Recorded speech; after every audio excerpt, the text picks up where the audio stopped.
Beautiful creatures, hello and welcome.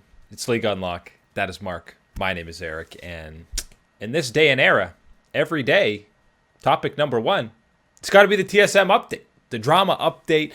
I kind of recapped it yesterday, but Mark, we didn't talk to, so we've got to give the man some time to discuss what exactly is going on with TSM. You know, talking Lena leaks about Dardoch, the response from Lena and Reggie. Doublelift, I mean, there's not really much to say about him. All the poor man did was stream, and now he's fully involved in all this. Oh, man, this is mega yikes turned up to 11 situation for TSM, and it ain't getting better anytime soon for Lena and the squad. There is a lot of lists here on the mistakes to talk about and errors of what have gone on with TSM. You know, I guess this is a continuation longer than we thought had been going on with this organization, seeing this, continuing trend of errors.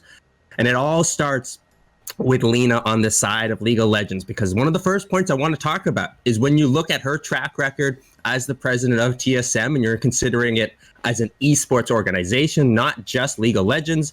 It's been very successful. There's been a lot of good things that you can directly attribute to Lena's influence and actions as the president of TSM, just not on the League of Legends side whatsoever. And unfortunately for Lena, the League of Legends side to a lot of people, and should be to the owner of TSM, the most important part of the TSM family and esports organization. And there's been a lot of mistakes in handling and slip-ups and whatnot. And it is simply unacceptable. The responses from Lena and Reggie, how did you like them? Did they cover up? Did they apologize enough for what they should have actually apologized for?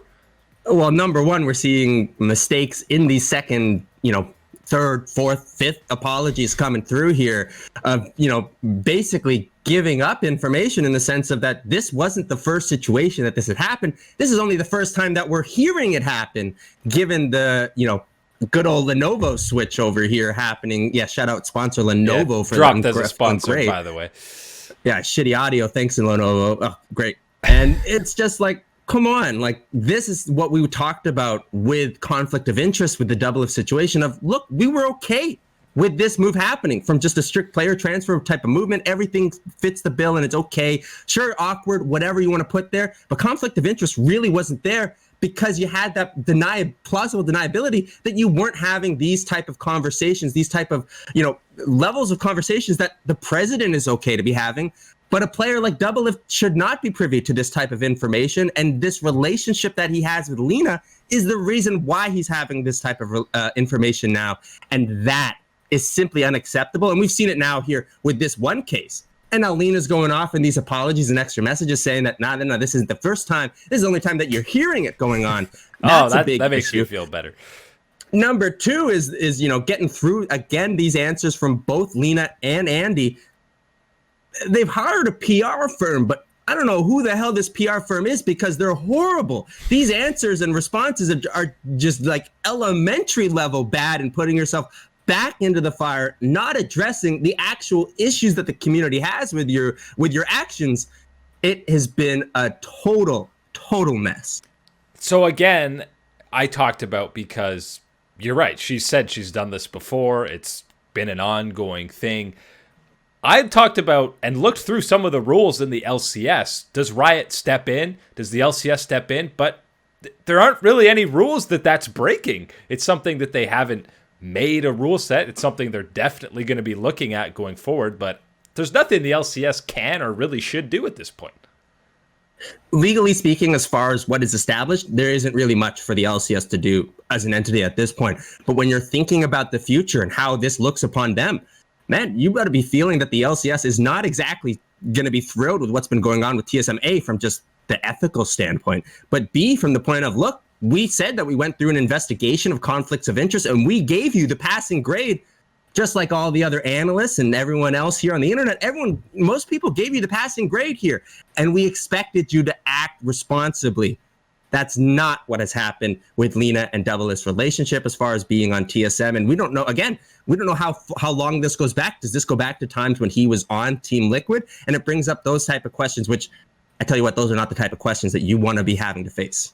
And this is with not much going on. This is the life of TSM. If you're a fan, if you're within the organization, until at least the summer split starts, which for a guy like KOBBE, and I briefly talked about it, he says, see you later. Kudos to TSM. They at least, and Ben Spoon, owner of Misfits, shouted out Lena and Parth for being involved in the process. But I thought Lena wasn't involved in doing anything general manager wise for TSM. But obviously she is in some capacity. But KOBBE, happy for him. He's on a super solid team. He's not on TSM, doesn't have to deal with all this drama. And our EU player is going to still want to come to TSM after this.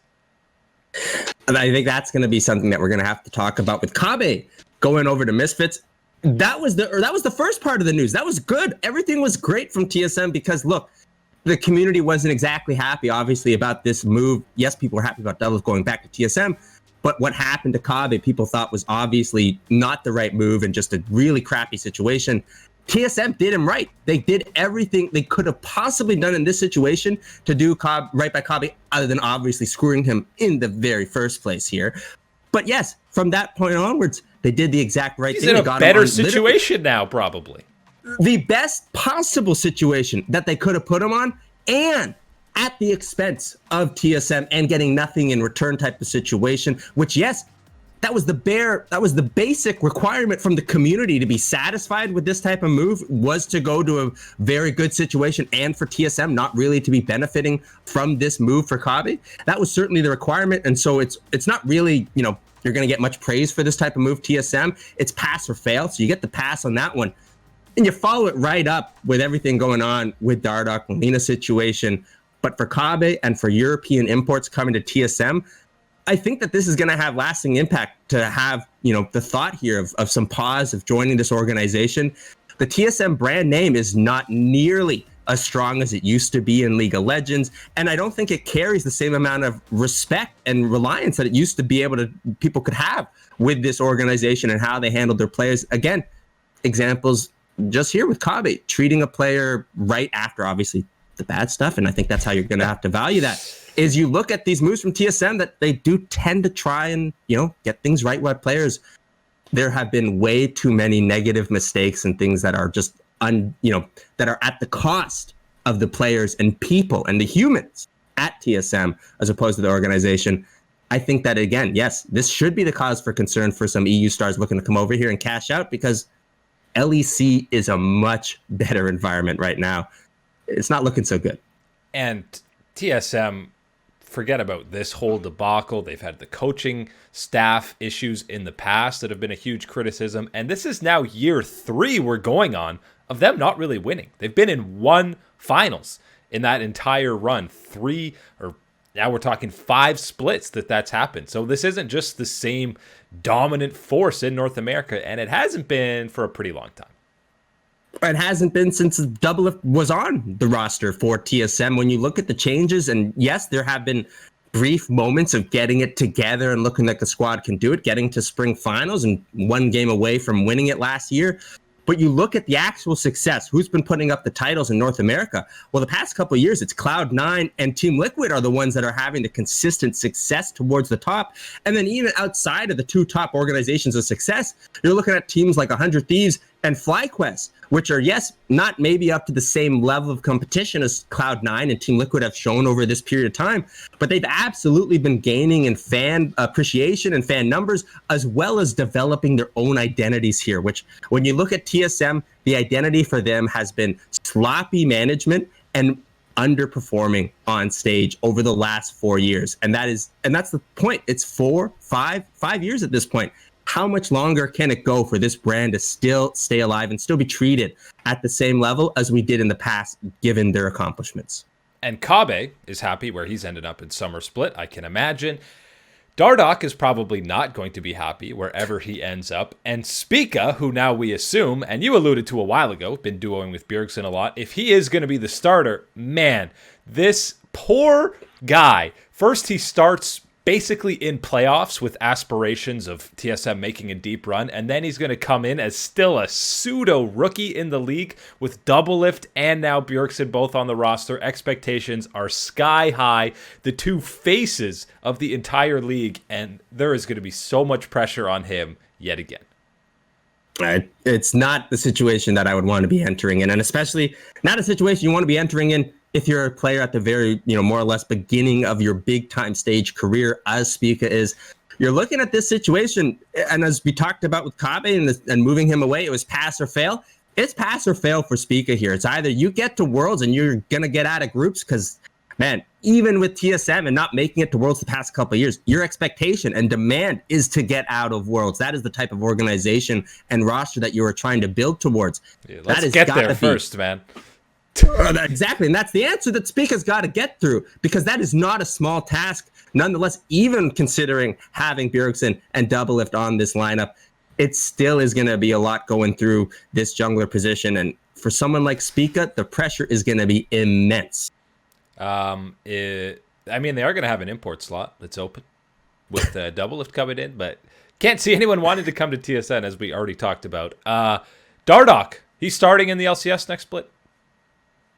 I don't know right now, and that's unfortunate for him, because yes, it comes out with Lokodoko that yes, the attitude issues of the past seem to be something that I've brought up again with TSM, but at the same time, I still think the performance was up to a level that, yes, middling in the LCS, not something that TSM is looking for, but there certainly should be, I think, at least some of these bottom tier LCS squads looking at someone like Dardoch and the potential and higher ceiling that he offers than the performance he gave this split could be appetizing. But as far as the squad looking to add him into the academy again and develop, you're not developing Dardoch. That's not the type of player and situation he's at in his career. What you get is what you get, and you got to find that high ceiling. It's not happening on TSM. I do hope that we see it and something turns out here, because out of all the things, yes, the attitude for Dardoch, we find out, has not been perfect this split. And yes, the performance wasn't elite this split, but he certainly does not deserve to be done as dirty as he has been by the TSM management. Yeah, and we'll see if he wants to play on an academy team again. We saw when he was on Optic, he did not look nearly as good as he had the split before. Don't know if that's motivation, not wanting to play there, but I hope this doesn't completely screw over his career, and I hope TSM doesn't completely screw over Spica's career as well by just beating his mental into the game, or into the ground, before his career even really starts.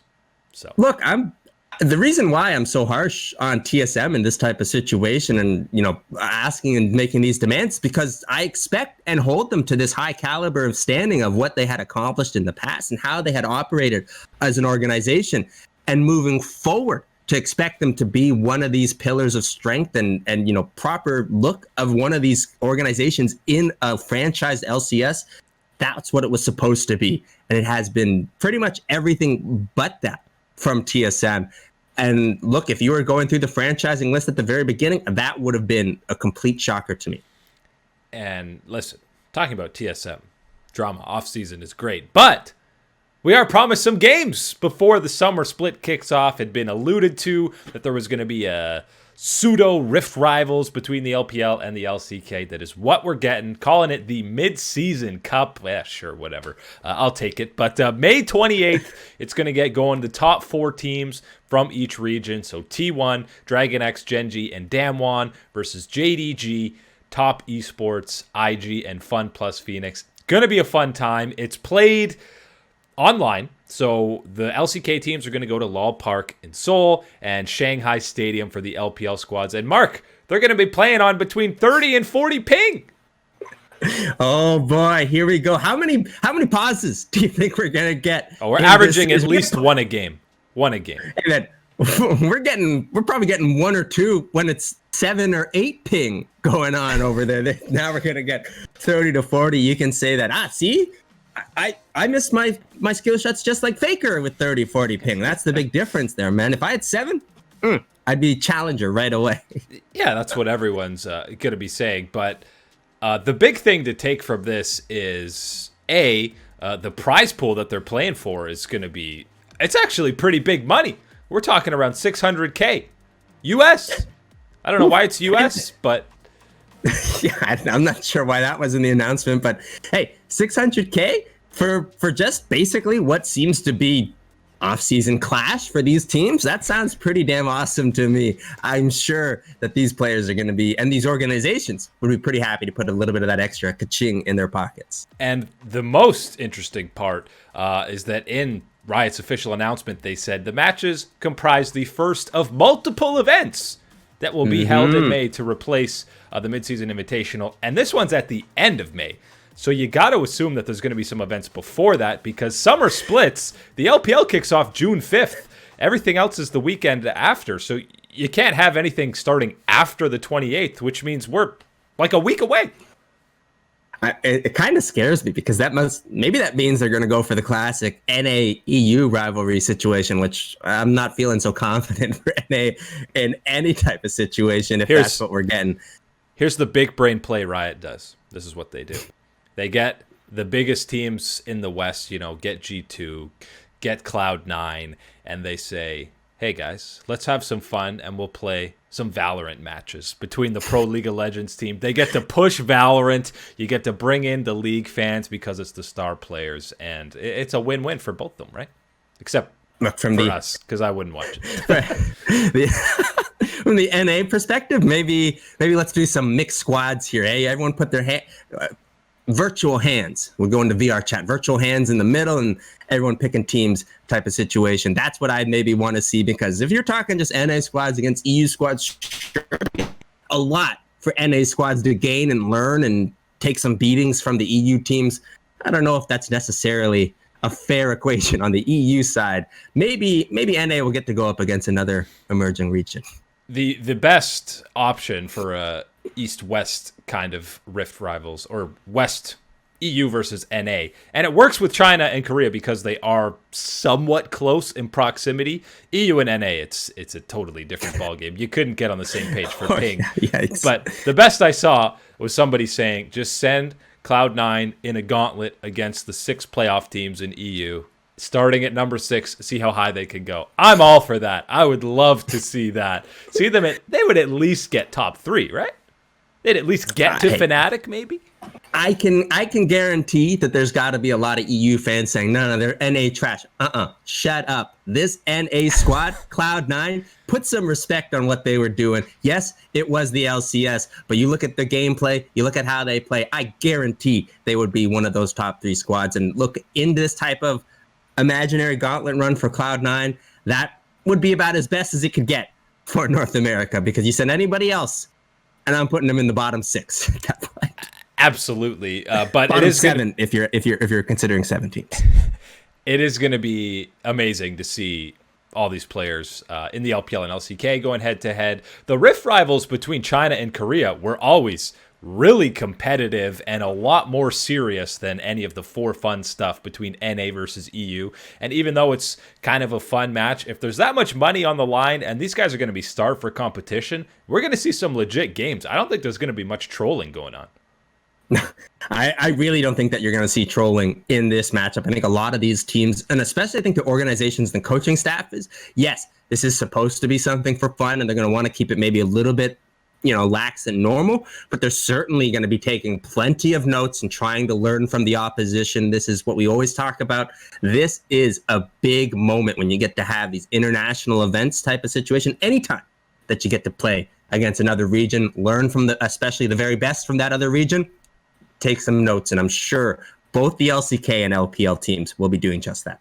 I don't care if they're playing Clash, ARAM, or URF. Seeing these caliber of players playing against each other, we just need some competitive league back. That's all. Give me one for all. Let's get T1 all one for all on Yumi, and let's get JDG one for all Lux. Let's see that going on. That's exactly the matchup I dream of. Just remember, we've talked about it before.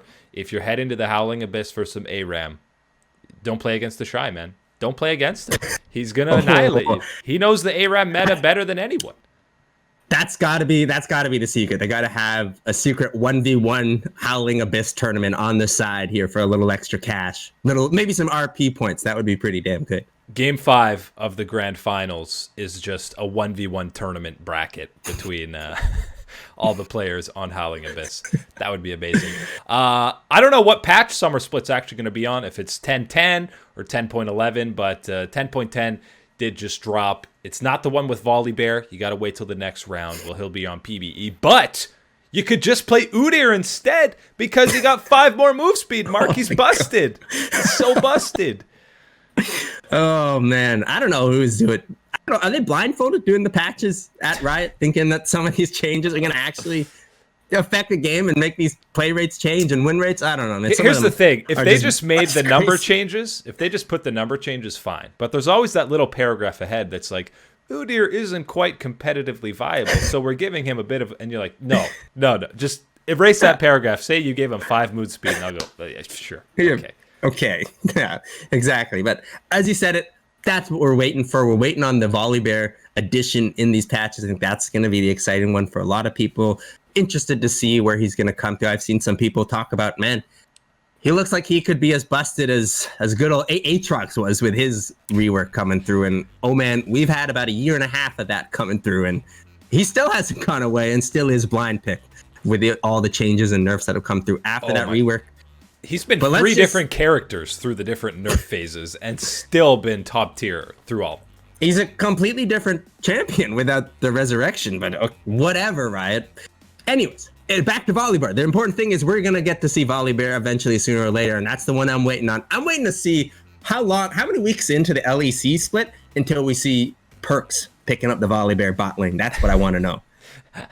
I hope it's... None of this LCK support Volibear. It's all about the carry Volibear. Yeah, I mean, with the Senna, I'm sure it'll be disgusting if you go Senna Volibear down there. But changes that actually buff people. You saw Soraka, who LS is always claiming is the most broken character in the game. She got a buff for whatever reason. She didn't need any help, but okay. Thanks, Riot. More. Yeah. Q does a bit more damage, just what you want. Nidalee Spear also getting buffed. And we've seen Nidalee picked the odd time over in the LCK and the LPL. A buff like this, maybe she slides more to the forefront of the meta when summer rolls around. Yeah, I think they got to be careful with Nidalee, obviously, getting these numbers into these type of territories. That's where Nidalee becomes super, super busted, as we've seen her in the past. But you're right. Not much outplay potential when she's no, strong. Not at that point.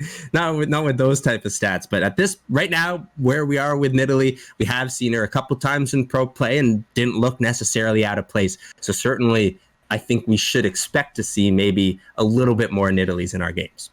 And one of the other big changes that's not to do with players per se, or champions per se, is player behavior. You remember the video, Boy, it blew up. Everybody was talking about it, how toxic solo queue is. And I'll quickly read the quote that they're doing. Last week, we told players about our short and long-term plans to address deliberate game-ruining behavior. Our proposed plans aren't meant to target those who are genuinely having a bad game, but those who decide that the game is over on their own and then spend their time trolling others instead of trying to play their best. And it goes on to say they're going to be trying to get more people reported, and you'll get a faster response of that instant feedback report that you got somebody reported.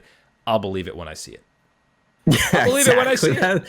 That's my reaction to that, too. It's like, yeah, okay, what a bunch of bullshit from Riot once again. Because, look, this has been an issue that people have talked about for years, and we've addressed it a lot of times. As much as I love Boy, and I think that he is the ultra giga Chad for mentioning this in his SpongeBob pajamas. But, man, it ain't changing. Right? Saying this type of thing, it ain't changing. We had the honor system come in, and yeah, for about maybe a month or two, people behaved themselves a little bit better in solo queue. But for what now? For like two key fragments and maybe a skin? Come on, people. This needs to be changed, and there needs to be a more proactive approach from Riot about this. This is certainly something. Tribunal? This impacts people at the top level of games here for solo queue, and at the exact same time, you see it once or twice a night in your normal games as well. This is something that has really become a festering issue with League of Legends and needs to be addressed in a much more proactive fashion.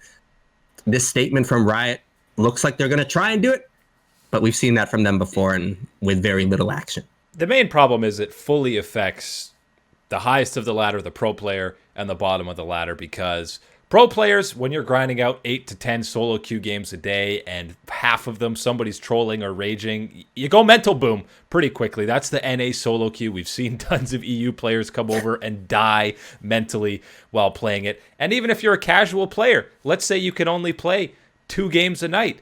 And if every time one of those games somebody just feeds and then stops trying, like, you don't even want to play this game at all. You've been working all night, you get home, you're tired, you have other stuff you could do, other stuff you could play, you boot up this stupid free game, and all of a sudden, Disco Nunu's running it down? Yeah, these are the type of things that can definitely make you take long, extended, and even permanent absences from the game, which obviously is not in Riot's best of interest. Oh, you didn't leash my red? Oh, GG next. All right. See you guys later. I'm done with this. Oh, God, I'm getting flashbacks. Yikes. So, yeah, pro players, casual players alike suffer from this. Hopefully, Riot actually, these changes make a difference. But if they do, it'll probably take a very long time before they actually figure out how. And maybe there won't be any drama from TSM by the time they figure it out. Yeah, that's what they're distracted with right now, is reading all these Reddit threads and replies from Lena and That's all the text messages from Thorin and Monty. Oh, man, that's what it is, just flooding it. But let me tell you, if there's more TSM stuff, we will talk about it. And when we get more news about the mid-season cup or anything that happens before then, any other competitive action, we'll be talking about it. But that's it today for League Unlocked. Mark and Eric here with you guys, as always. Mark breaking things as he waves goodbye. Thank you guys for hanging out, as always, and we'll catch you on the flippity flop.